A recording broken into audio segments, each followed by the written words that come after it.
po naton si Manang Maricar Libuna, no? Ang iloy ni John Mark Libuna ang ginaarestar kay nasa nga no sa nga tonyo mga kapulisan kaupo dira sa Liganes Municipal Police Station kag kasubong man no diri sa kapulisan sang Haro PNP tuhoy diri sa ginaligar no iya anak o kon si John Mark Libuna ang nagsulod sa GNT Express, isa sa tatlo ka mga suspect kang nagsulod sa GNT Express kang nag-hold up mga kabisado. Okay, Manang Maricar, mayong hapon sa iyo. Ano sir? Mayong hapon. Mayong hapon man. Mayong hapon sir. Oo. Manang Maricar, storyahin kami ba kung anong git ang kilala nito sa inyo?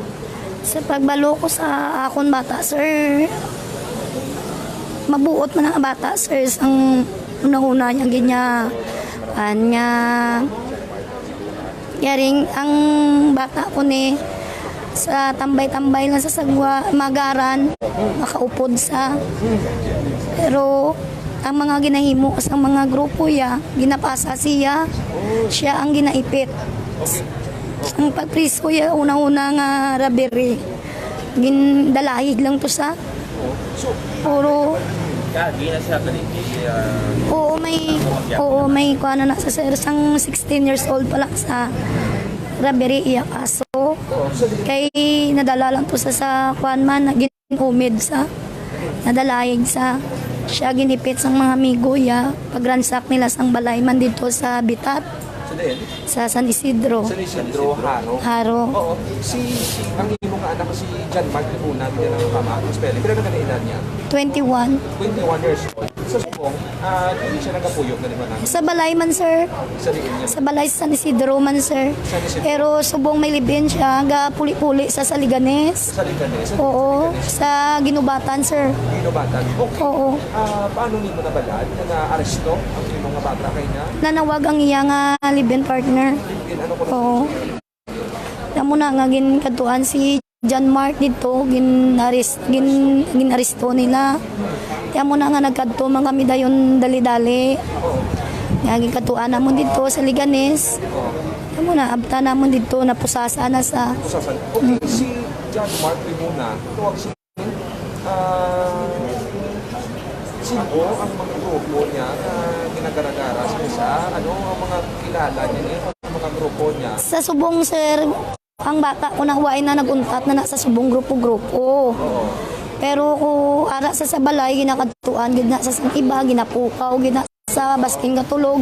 Ang bata ko na tani hindi na sa tani magtambay sa gwa kag maggrupo mo. Dari may may gakadto gid siya dito ya ginapukaw gid saya. Si papa ya ga pinangakig la kay ginakadtuan lang dito sa. Oo, ginakadtuan gina dito sa ginapukaw gina dito ya nga magwa sila or diin. Gusto man tani ni John Mark nga hindi man sa mapupod yaring ginapilit din nila malakat. Okay, sa pag-aresto sa imong anak ni John Mark Libuna, nakasutilanon pa mo mana? Wala sir. Wala. Na, diretso na lang. Oo, diretso na lang kay tilayo pa kami din nagkadto ba kami sa Liganes. Oo. Sang Marso, no? Sa nga munang adlaw, din nagapuyo si John Mark Libuna. Sang Marso no ara da sa balay. Sa balay mo? Oo. Pero alin sang uno ara gida sa pero may isa na sa uka. Siyempre nag-ukad-ukad man to kaysa may okasyon, inom-inom sila. Di kagina lang sa nagpuli. Nagpangayo, diretso sa Liganes nagpuli. Oo. Kamo na nga nakibot kami na nawag ang iyang live-in partner nga ginaresto si John Mark. Ikibot lang kami ginkaduan naman dayon dali-dali dito man. Okay. Ma'am, may idea ka or makilala mo man mga upod sini sa time nga nagpanghold up dira sa may opisina sa GNTS? Huwag ko kabalugid sir nga kuan mga upod-upod na nga kuan hold up. Huwag ko sang nabalaan. After kato nga time nga nag-hold up, diit siya that time? Ang time niya pag-hold up to dito sa Saungka. Sa Ungka? Oo. Sino kina-Israel siya? Kaisaya. Kaisaya? Oo. So, may information naman pala halin sa pakaisaya nga kung ano siya dito? Or Amo na dala ba na siya dito? Wala siya lang. Oo, tapos may okasyon nag-shotting sila dito. Tapos dire lang sila, dire sa nagdiretso ginapuli sa Liganes, sa Nubiaya. So may information kita na kuha na nagpakabatuan tayo siya. Wala man kuno nagbagabatuan. Diretso lang sa puli, sa Liganes. So kagahapon, ano ni siya, nagpapilinatal pa sila sa iyang asawa. Oo. So ano kini ang trabaho niya? Si John Mark na yaway na sa obra, extra lang sa kay Papa ya upod maminta, mabiyahe tricycle, isaway man.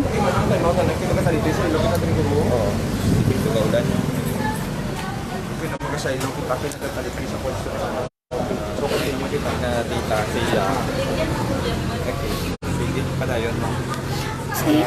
Iyang background o trabaho.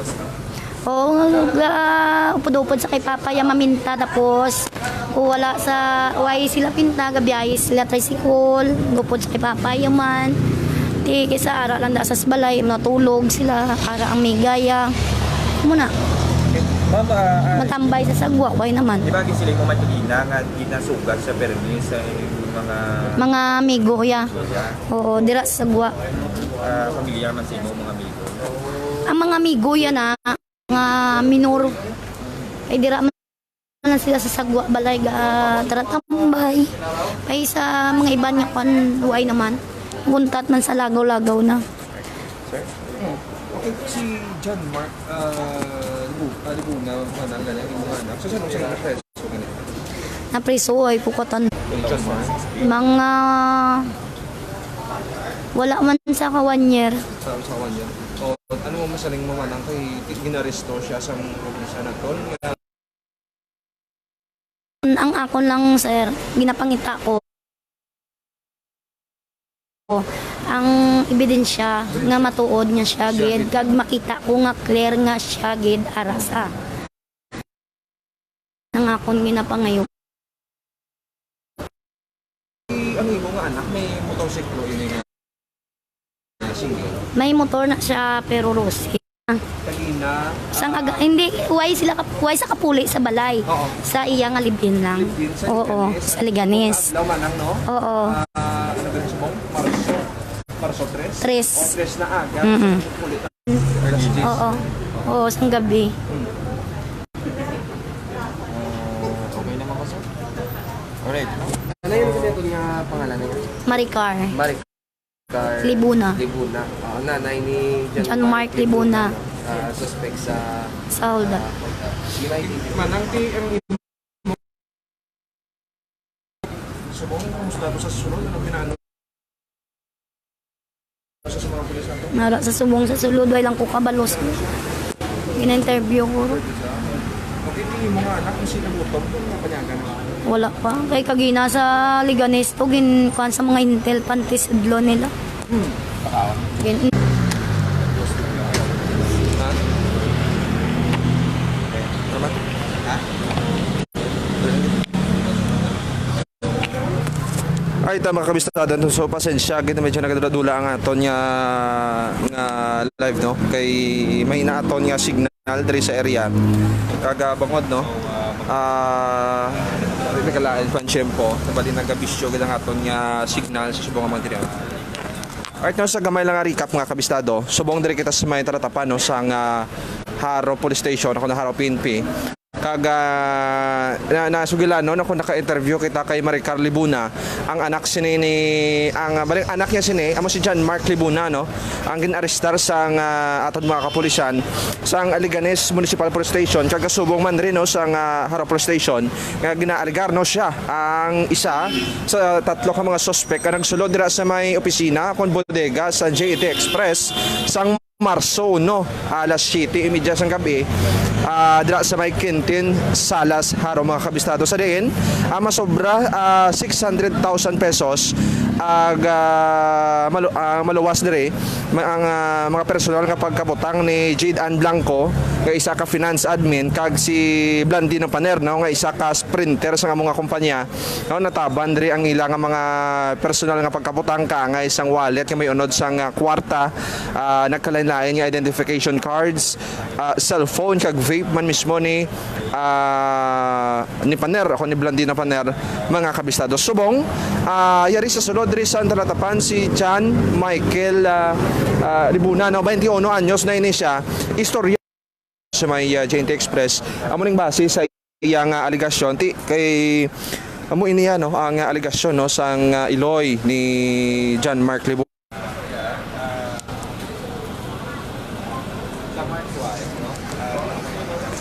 Okay no karon si Manang Maricar Libuna diri no tinaga naman umaw diri ang iyang mga mata no kada daw nasubuan no sa ining na natabo no sa iyang anak si John Mark Libuna ginarestar diri sang kapulisan naton no ti amo ning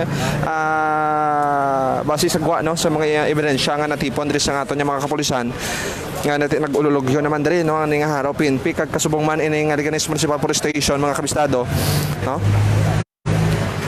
Amo ni gina-aresto siya dira sa may Barangay Ginobatan, Liganes, Iloilo sa balay sang iyang live-in partner no kag tuwag sini ti sa suno man sa aligasyon naman ng Maricar no, ti ginharas sila sa mga intel sulod sa ilang mga bata apisar no may mga kabataan sa sulod no nagatinulog kag amo ni ang hibubuton ni Manang Maricar Libuna nga ginapakigbahin diri sa Radyo Bistado subong nga mga tinion. Subong gina-interview pa siguro diri si tuwag sini ining anak ni Manang Maricar Libuna nga si John Mark Libuna no susunod diri sa talatapan sang Haro PNP.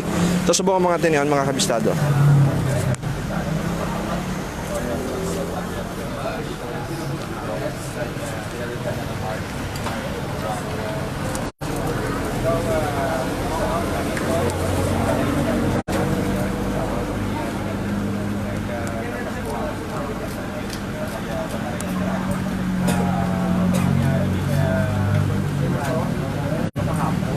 So para sa mga late viewers naton kag wala gyud nakasubaybay sa sining kaso, gamay kita sa ako na gamay kita nga recap sa sining mga recoveries no kung sang sanoy na natabo ining pagpang-hold up dira sa may tratapan no sang JNT Express ang opisina sang JNT Express dira sa may area sang Haro mga kabistado.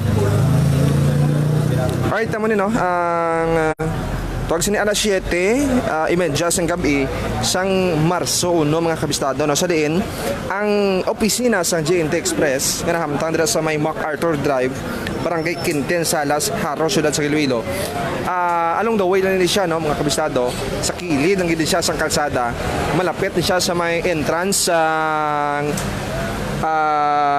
isa ka village no isa ka subdivision mga kabisado. Kaya yari ang siling dire sa investigasyon ni Police Master Sergeant Romarico Baron no ang investigator on case mga kabisado. Siling niya si Jade Ann Blanco babae ini siya 26 anyos isa ka finance admin kag residente sang Barangay Mostro Anilaw Iloilo tuwag sini kagang isa pagid ka persona nga si Blandino Paner nga 21 anyos man kag residente sa Don Francisco Village no ka tuwag sini ako na residente sa Don Francisco Village sa may Image del Pilar Haro mga kabistado. Siling dire ni Baron ginsulod sa tatlo ka mga persona ang opisina sa JNT Express samtang ining mga personnel sa nasambit nga kompanya ang naga-imbentaryo no sang ilang mga parcel diri kasubong man no naga-remit diri sang ilang mga collectibles no mga kabistado sa amo katong adlaw no ginsulod diri sang isa ka lalaki nga nakasulob sang black jacket navy blue pants, bonnet, kag helmet nga color green kag itom. Ay kaduwa nga nagasulob sang puti nga t-shirt, naka navy blue pants, naka itom nga sapatos, bonnet kag tingog malam ini siya no. Ay katatlo ang nagasulob lang sa bonnet kag tanan ini sila mga kabistado ang armado sang wala mahibaluan no nga armas tutang nga nagsulod sa sining tratapan no. Ganun sila yung pagidiri na kuha ang kantidad sang kwarta nga nagadangat sa 622,966 pesos. Lakip man ang wallet nga duag pula nga leather type nga nagasulod sang ATM cards. Nagkalain-lain nga identification cards o kung ID. May kwarta nga may kantidad nga 2,000 pesos. Duha ka Android nga cellphone. Ang isa ginapanagiyahan diri ni Jade Ann Blanco nga nagabilis ang 6,000 pesos. Kang isa naman ang nagabilis ang 4,000 pesos. Kag isa ka vape nga ginapanagiyahan naman ni Blandino Paner, no? Sila ang ining mga tatlo ka mga suspect ang madasig nga nagagawa sa establishmento kag nalagyo sa kaisa ilang motorsiklo mga kabisado. Padulong sa wala mahibaluan nga direksyon. Subong update diri Marso, no? Marso 3, Biyernes nga adlaw, kay inalas 10 nga aga, gindakop o kon ginarestar sa aton nga mga kapulisan. Pwedeng mo ang Liganes Municipal Police Station tsaka nga Haro, PNP, no? Sa may Ginubatan, Liganes, Iloilo. Ining si John Mark Libuna, 21 anyos. Da sa may Ginubatan, Liganes, Iloilo, no? Da ni sa puluyan sang iyang live-in partner, mga kabistado. Amo ning siling no sang iya Iloy no ka samtagin pabalo malang ini siya no sang live-in partner ni John Mark nga nadakpan ang iyang anak dira sa may Liganes. Samtang ang iyang Iloy ti iya kay na sa may tawag sino sa may San Isidro. Di ba mo si John Mark Libuna ini taga barangay San Isidro Haro gid ini siya no suno man kay sa iyang Iloy sang mapamangkot aton kay na mga kabisado ng taga San Isidro Haro. Kag ni na nakibot lang ini si nang Maricar nga nakibot lang silang Maricar nga ginaresto na ang iya nga anak no. Karon yari ginharas no sang ginapasuni ginharas no sa aligasyon naman ang Maricar ginharas ni sang mga intel personnel ang sila kagang ginsulod ang kita nga balay no nga tawag sini nga na bisan no nagkakatulog pang ilang nga mga kabataan no ti ginsulod gid no kag nagahughog dito sa ilang puloy-an kon sa puloy-an sang ila nga sa puloy-an sang live-in partner ni John Mark Libuna mga kabistado.